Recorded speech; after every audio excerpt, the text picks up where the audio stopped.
오늘 사순절 닷째 주일 우리가 함께 하나님께 올려드리고 있습니다. 사순절은 예수님의 고난에 대해서 우리가 묵상하는 절기며 또한 우리 삶 가운데 하나님께서 우리에게 허락하신 우리 인생의 고난에 대해서 또한 돌아보며 묵상하는 시간입니다. 성서는 예수님께서 겪으신 고난에 대해서 아주 구체적인 기록을 우리에게 주시고 계십니다. 참으로 주님께서 많은 고통을 겪으셨습니다. 그 단계 그 과정의 모습을 성서는 우리에게 소상하게 말씀하고 있습니다. 고난은 우리에게도 닥쳐옵니다. 예고 없이 그리고 누구에게나 찾아올 수 있습니다. 예수님의 고난은 분명한 의미와 이유와 목적이 있는데, 그런데 우리가 겪게 되는 우리 인생의 고난은 많은 경우 왜 내가 이런 일을 겪어야 하는지, 왜 나에게 이런 어려움과 시련이 있는지, 왜 내 인생에 이렇게 무거운 십자가가 지워지는지 우리는 대개 그 이유와 의미와 그리고 목적을 도무지 알 수 없는 경우가 대부분입니다. 그런데 한 가지 분명한 것이 있습니다.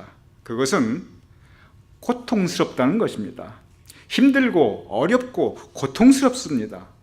이유도 의미도 모르는데, 그런데 그 고난이 닥쳐오면 우리는 그 힘든 시간, 어려운 시간, 아픔과 상처의 시간을 보내야만 합니다.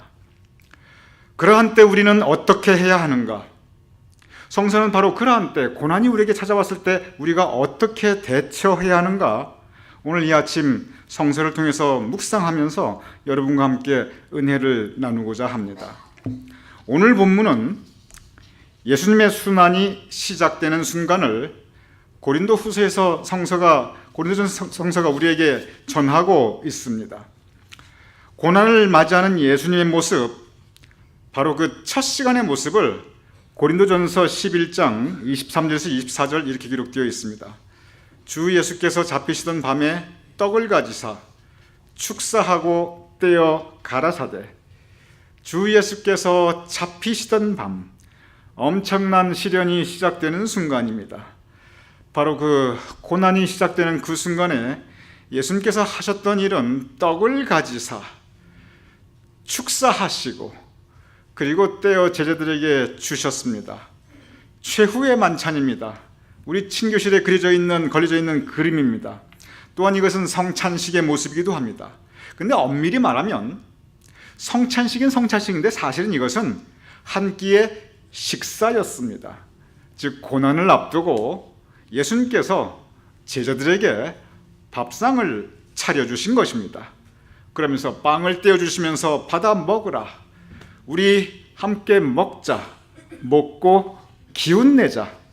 예수님께서는 고난의 순간 떡을 떼어 제자들에게 주고 있습니다. 얼마 전에 내 인생의 광풍이라는 주제로 제가 여러분과 함께 설교 말씀 나눌 때 사도행전 27장 33절과 35절의 말씀을 여러분께 소개하여 드렸습니다. 바울이 여러 사람들을 음식 먹으라 권하여 떡을 가져다가 모든 사람 앞에서 하나님께 축사하고 떼어 먹기를 시작하며, 이 본문의 배경은 사도 바울에게 닥친 적어도 가장 큰 고난의 시간이었습니다. 바다에서 풍랑을 만나서 광풍을 만나서 죽기 일보 직전이었습니다. 그때 사도 바울이 한 말은 우리 먹자, 우리 먹고 기운내자. 사도 바울도 예수님과 마찬가지로 떡을 떼어 함께 먹기 시작하였습니다. 이스라엘 역사에서 가장 존경받는 선지자 역시 엘리야입니다. 엘리야에게 고난의 시간이 찾아왔습니다. 그 고난 가운데 엘리야는 죽고 싶을 만큼 고통스럽고 힘들고 그리고 낙심하였습니다. 그러한 고난 중에 있는 엘리야에게 천사가 나타났습니다. 천사가 나타나서 맨 처음 한 말이 뭐냐면 엘리야 19장 5절에 이렇게 기록되어 있습니다. 로뎀나무 아래 누워 자더니 천사가 그를 어루만지며 그에게 이르되 일어나서 먹으라 하는지라. 일어나 먹으라. 그러면서 구체적으로 성서가 친절하게 그 메뉴까지 알려주고 있습니다. 그 다음 절 엘리야서 19장 6절 7절은 머리맡에 숯불에 구운 떡과 한 병 물이 있더라. 이에 먹고 마시고 다시 누웠더니 천사가 다시 왔습니다.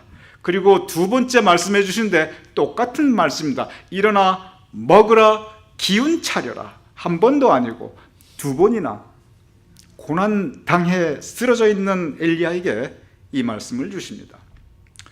이러한 성경 말씀을 보면 우리에게 고난이 찾아올 때 아이러니하게 맨 처음 해야 되는 것은 먹고 기운 내야 합니다. 여러분께서 아니 목사님 그거 안 겪어봐서 그렇죠. 지금 이 고난의 상황 내가 힘들어 죽겠는데 지금 이 상황에서 밥 먹게 생겼습니까? 입맛이 하나도 없습니다. 여러분 그 마음은 이해가 가시지만 저한테 따지지 마세요. 분명히 성경 말씀에 고난이 닥치면 먹고 힘내라, 먹으라 라고 기록되어 있어요. 예수님께서도 떡을 떼어 제자에게 주시면서 받아 먹으라. 사도 바울도 떡을 떼어주면서 먹으라. 천사가 엘리야에게 나타나서 일어나 먹으라. 여러분 순종하시기 바랍니다.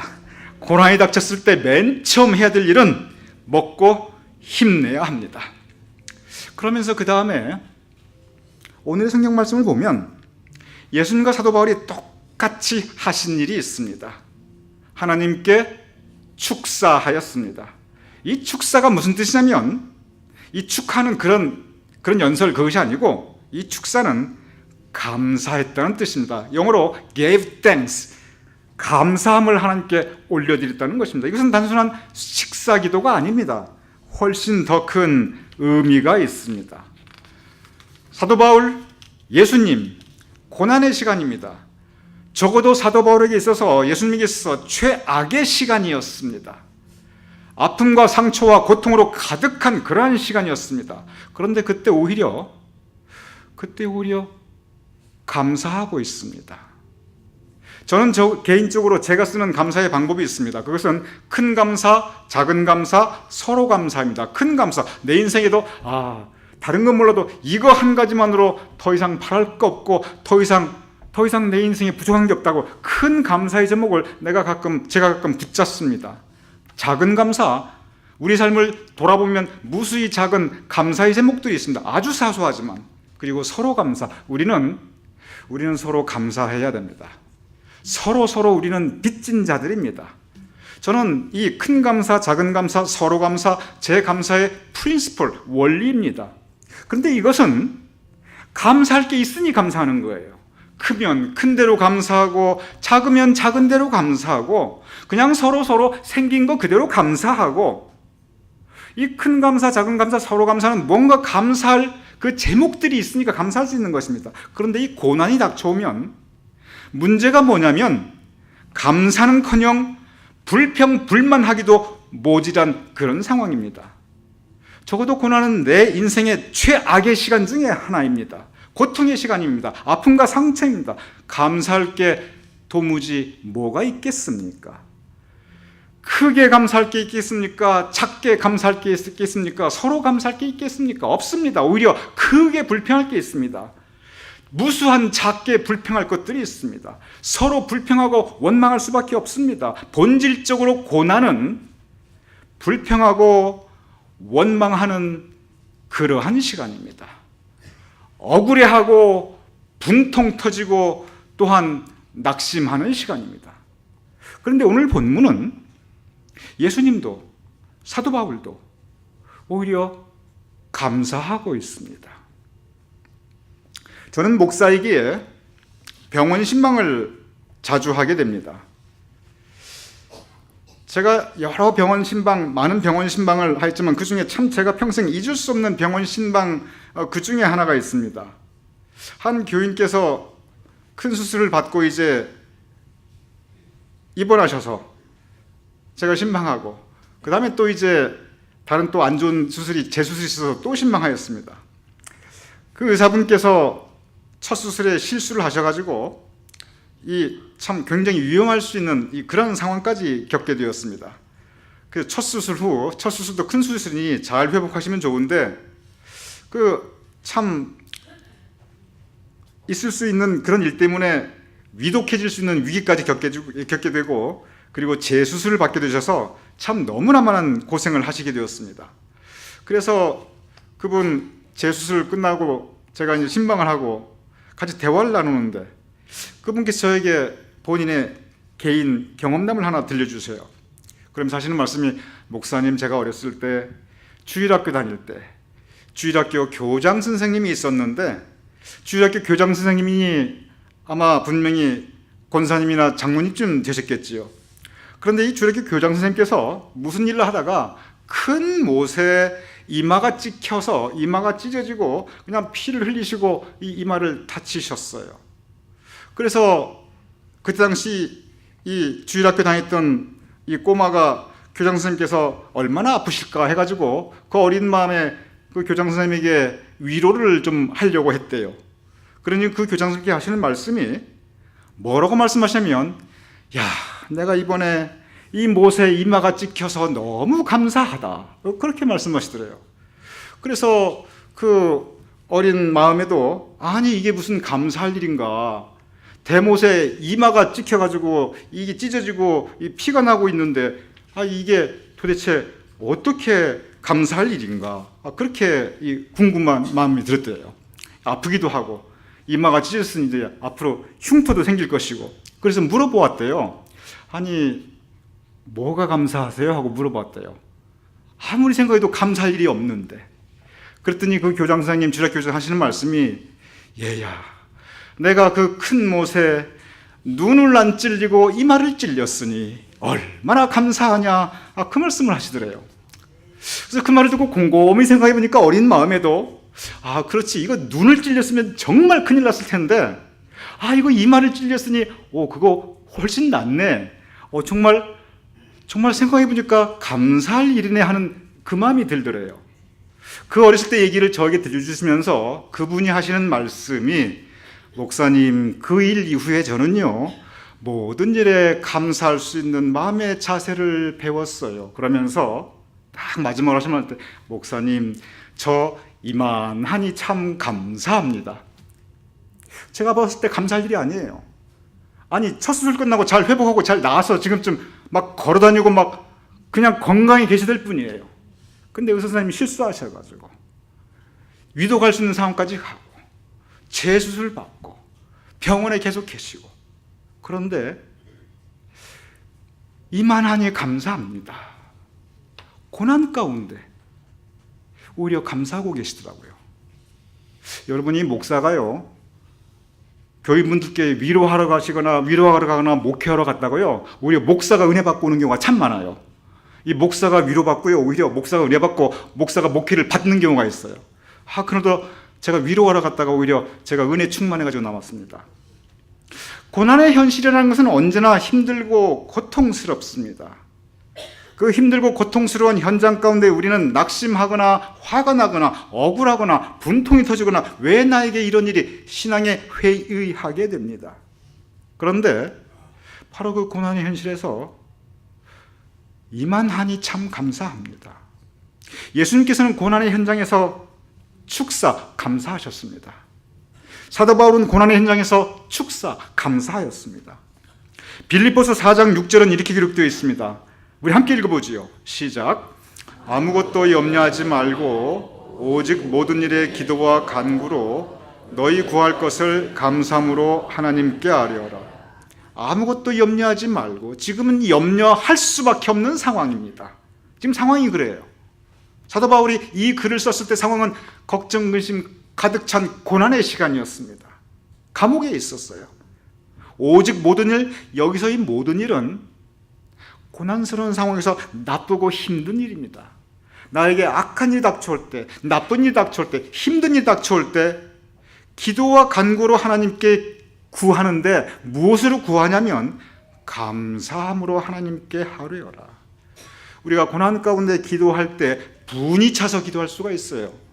또는 낙심하면서 신음소리 가운데 기도할 수 있습니다. 그럴 수 있습니다. 그런데 오늘 본 말씀은 감사함으로 하나님께 아뢰어라, 그러면서 그 이유를 설명합니다. 4장 7절에 보면, 역시 같이 읽어보겠습니다. 시작. 그리하면 모든 지각에 뛰어난 하나님의 평강이 그리스도 예수 안에서 너희 마음과 생각을 지키시리라.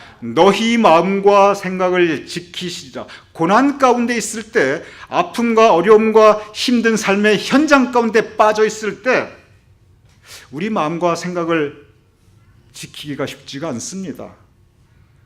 믿음의 줄을 놓아버릴 때가 많습니다. 감사함으로 하나님께 아뢰할 때, 고난 가운데서 그때도 감사 이유를 찾을 때 우리 마음을 지킬 수가 있습니다. 우리의 생각을 지킬 수가 있습니다.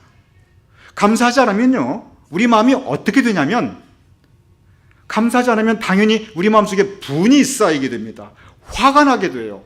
우울하게 됩니다. 살고 싶지 않을 수도 있어요. 차라리 그 고난 앞에 이만하니 감사합니다. 내가 눈이 안 찔렸으니. 차라리 오히려 역설적으로 감사할 때 우리가 우리의 마음을 지킬 수가 있습니다. 우리의 생각을 우리가 지킬 수가 있습니다. 오늘 이 본문 말씀 우리에게 바로 그 부분을 가르치고 있습니다. 고난 앞에서 우리가 해야 될 일, 첫 번째, 먹고 힘내야 됩니다. 두 번째, 감사해야 됩니다. 그런데 한번 여러분 생각해 보시기 바랍니다. 고난 가운데 감사는 하겠는데, 감사한다고 그 고난의 현장, 그 현실이 해결되는 건 그건 아닙니다. 감사는 해도 대개의 경우 고난은 내 감사와 무관하게 계속 고난이 진행이 되거나, 어떤 경우는 그 고난의 정도가 악화될 때가 있습니다. 어떻게 해야 됩니까? 한 가지 더 있습니다. 고난의 현실이라는 게 내가 내 마음대로 처리할 수 있으면 더 이상 고난이 아니에요. 그렇다면 인생 살기 아주 쉽습니다. 내 능력으로, 내 힘으로 안 되기 때문에 그게 고난이지요. 감사함으로 끝나는 것이 아니고 한 가지 더가 뭐냐면, 야고보서 1장 2절 3절 이렇게 기록되어 있습니다. 너희가 여러 가지 시험을 만나거든 이 시험은 고난의 현실입니다. 온전히 기쁘게 여기라. 감사라는 것입니다. 그런데 그 다음 단계가 어떤 말씀이 있냐면, 이는 너희 믿음의 시련이, 아무리 감사해도 그것은 시련입니다. 이 믿음의 시련이 인내를 만들어내는 줄 너희가 알미라. 성서는 우리에게 인내, 고난의 현실 가운데 인내할 것을 가르치고 있습니다. 인내에 대한 말씀을 한번 여러분께 다시 설명드리겠습니다. 인내는 한자어로 참을 인자와 견딜 내자가 합쳐져 있는 것입니다. 고난이 닥칠 때 참을 인, 참아야 합니다. 힘들어도 참고, 아파도 참고, 배고파도 참고, 자존심이 상해도 참고, 그냥 참게 됩니다. 그런데 참는 것보다 더 중요한 게 있습니다. 그게 견딜 내, 견디는 것입니다. 저는 목회하면서 참다가 폭발하시는 분 저 많이 봤습니다. 저 목회하면서 참다가 쓰러지시는 분 저 많이 봤어요. 저는 목회하면서 참다가 거의 미쳐버리시는 분들 저 적지 않게 봤어요. 문제는 견디는 겁니다. 참되 마음을 지켜야 하고, 정신줄 놓지 않고, 쓰러지지 않고, 그리고 견뎌야 합니다. 참고 견디는 것, 이것이 인내입니다. 고난이 올 때 방법이 없어요. 방법이 있으면 그게 왜 고난입니까? 내가 어떻게 할 수 없으니까 고난이지요. 그래서 우리 기도합니다. 기도하되 감사함으로 기도하는데, 그러나 고난의 현실은 여전히 지속될 수 있습니다. 그럴 때는 참고 견디는 것밖에 다른 방법이 없어요. 야고보서 1장 4절 곧바로 이렇게 말씀하십니다. 인내를 온전히 이루라. 이는 너희로 온전하고 구비하여 조금도 부족함이 없게 하려 함이라. 오늘 이 본문에 보면 인내를 온전히 이루라. 온전이라는 단어가 한 번 나오고, 두 번째 너희로 온전하고 구비하여, 두 번째 온전이라는 단어가 나오고, 세 번째 온전이라는 단어를 또 쓰기 뭐하니까 부족함이, 조금도 부족함이 없게, 이 조금도 부족함이 없다는 게 이게 온전입니다. 즉 온전이라는 단어가 세 번이 나타나고 있습니다. 무슨 뜻입니까? 이 본문에서 말씀하시는 온전이라는 것은 믿음의 온전함입니다. 믿음의 온전한 분량, 우리가 믿음 가운데 지향할 수 있는 그러한 최고의 모습 중에 하나는, 그것은 인내입니다. 인내를 온전히 이루라. 참고 견뎌야 할 그러한 때가 참 많이 있습니다. 고난의 때가 그렇습니다. 인간관계의 어려움의 때가 그렇습니다. 현실의 문제가 그렇습니다. 그런데 우리가 믿는다 하면서 참지 못할 때가 있습니다. 믿는다 하면서 견디지 못할 때가 있습니다. 오늘의 본문 우리 같이 읽어보죠. 시작. 인내를 온전히 이루라. 이는 너희로 온전하고 구비하여 조금도 부족함이 없게 하려 함이라. 고난의 현실에서는 참고 견디는 것밖에 다른 방법이 없을 때가 참 많이 있습니다. 그래서 참고 견디는 것이 이것이 온전한 믿음의 한 모습입니다. 그런데 물론 이게 잘 안 됩니다. 잘 안 되기 때문에 우리가 하나님께 의지해야 합니다. 하나님, 내가 참아야 되는데 잘 안 됩니다. 견뎌야 되는데 자꾸 내가 쓰러지고 그리고 엎드러집니다. 하나님 도와주시옵소서. 그래서 우리가 하나님께 더 의지해야 합니다. 고난이 닥쳐왔을 때 그래서 더욱더 하나님께 의지해야 합니다. 야고보서 5장 10절 이렇게 말씀하고 있습니다. 주의 이름으로 말한 선지자들로 고난과 오래 참음의 본을 삼으라. 인내라는 단어 대신에 오래 참음으로 바뀌었습니다. 이게 무슨 뜻입니까? 인내하는데 참고 견디는데 이것이 10년 가고 20년 가고 평생이 갈 수도 있다는 것입니다. 주의 이름으로 말한 선지자들 고난받았습니다. 인내하였습니다. 그런데 그들의 고난과 인내가 오래 갔습니다. 그래서 성경은 오래 참음이라는 단어가 참 많이 나옵니다. 성경 신약을 보시기 바랍니다. 여기도 오래 참음, 저기도 오래 참음. 우리의 인생에 이렇게 고난이 있고 어려움이 있고 우리 힘으로 어찌할 수 없는 것들이 있고 기도해도 이루어지지 않는 그러한 우리가 어찌할 수 없는 삶의 현실이 있기 때문에 바로 이 오래 참음에 대해서 성서는 우리에게 곳곳에서 가르치고 있습니다.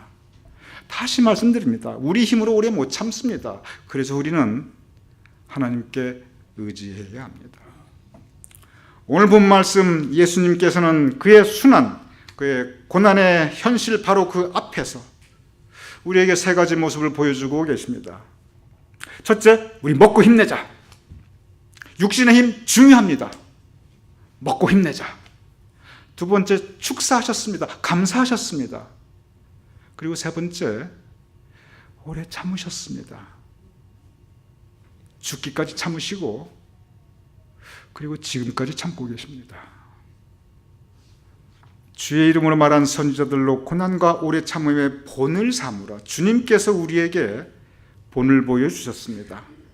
고난의 현실이 닥쳐왔을 때 우리 또한 그 본을 받아야 합니다. 여러분, 먹고 힘내시기, 잡숫고 힘내시기 바랍니다. 그리고 여러분, 이만하니 참 감사하다. 그래, 내가 눈이 안 찔렸지. 우리 고난 가운데 하나님께 감사하시기 바랍니다. 그리고 방법이 없습니다. 인내하고 오래 참아야 됩니다.